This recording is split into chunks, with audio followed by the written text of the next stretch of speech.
Financial action. What you gonna do? Sharon Horne-Ellstrom here.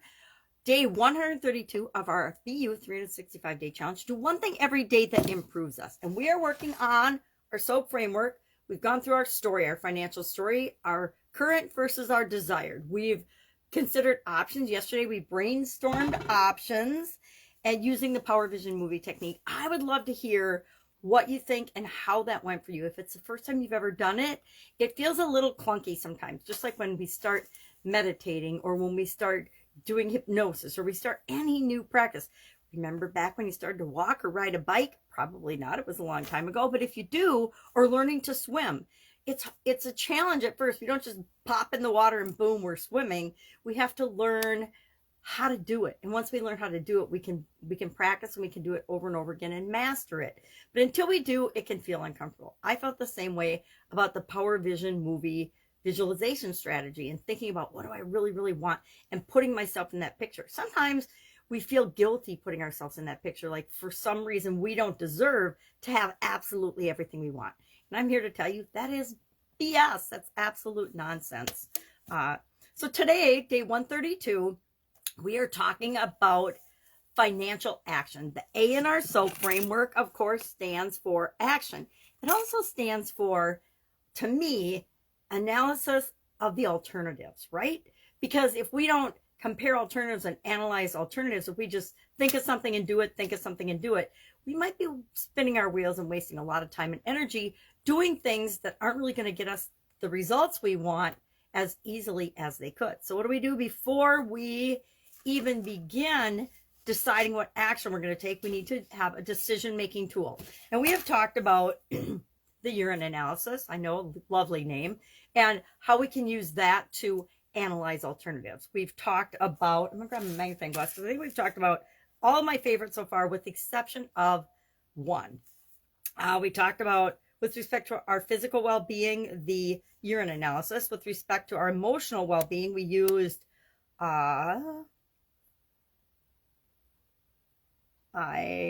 we used a mood journal, and we remembered how we wanted to pick the action we wanted to do based on how we felt about it, right? Then for mental, we use our head, heart, and intuition tool. For spiritual, we use nominal group technique, which is, again, if my 8-year-old daughter could learn how to do it and use it to name her puppy, we can use it to do absolutely anything, especially improve our life. So today, I'm going to share my absolute favorite, longest running decision-making tool for analyzing alternatives. I've used it for everything from deciding if I was going to marry my now ex-husband, which apparently I didn't do a great job on it, or a long-term job on it, to what am I going to eat for dinner, or should I eat those caramels or not, or that turtle caramel cheesecake. So what I like to do is, and this is, my dad taught my sisters and I this when we were very little girls. And that's how powerful a tool it is. If you're still doing something that you learned as a little girl and you know it has a positive impact on you, why would you ever stop doing it? So my brain automatically runs things through when I have to choose or make a decision or choose among alternatives through the plus and minus strategy. And you can either do it on paper or you can do it in your mind, in your head, right? Just quickly run through it. So today our tool is plus or minus.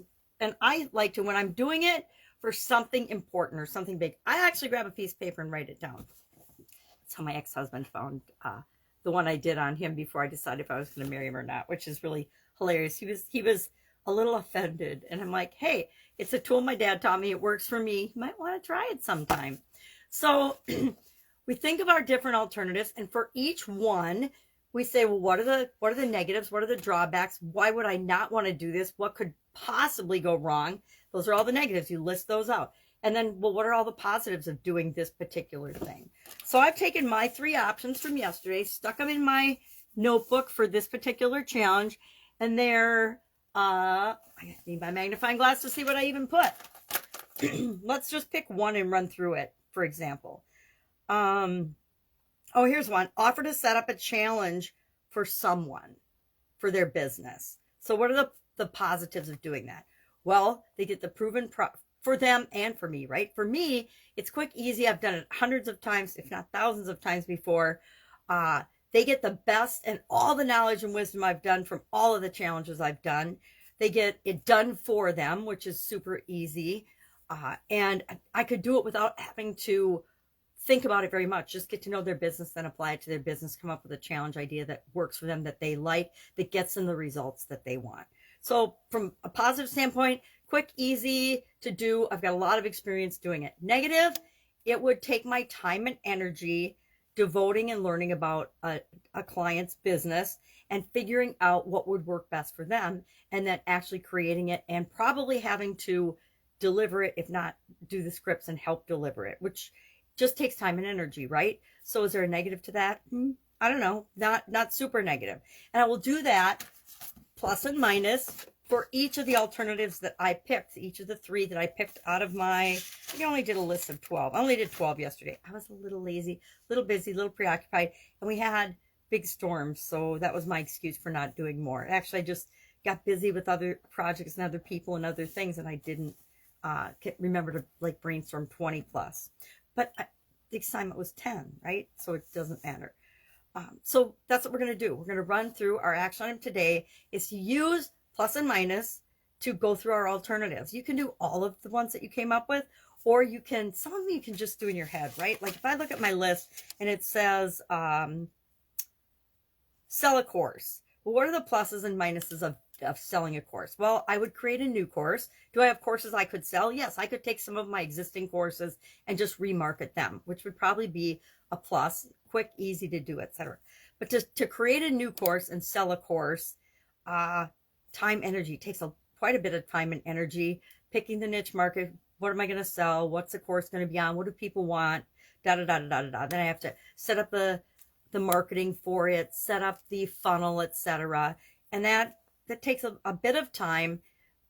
So that's kind of a negative. But once it's set up, I can sell it, and then I can bring it out of mothballs and sell it again at a future time.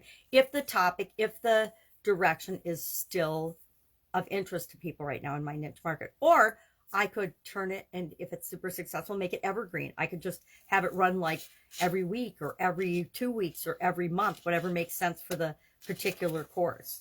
So plus or minus each of your alternatives, or at least 3 of your alternatives, and then share in the comments below the action you're going to take today. Now, I'm not sure exactly which one I'm going to pick.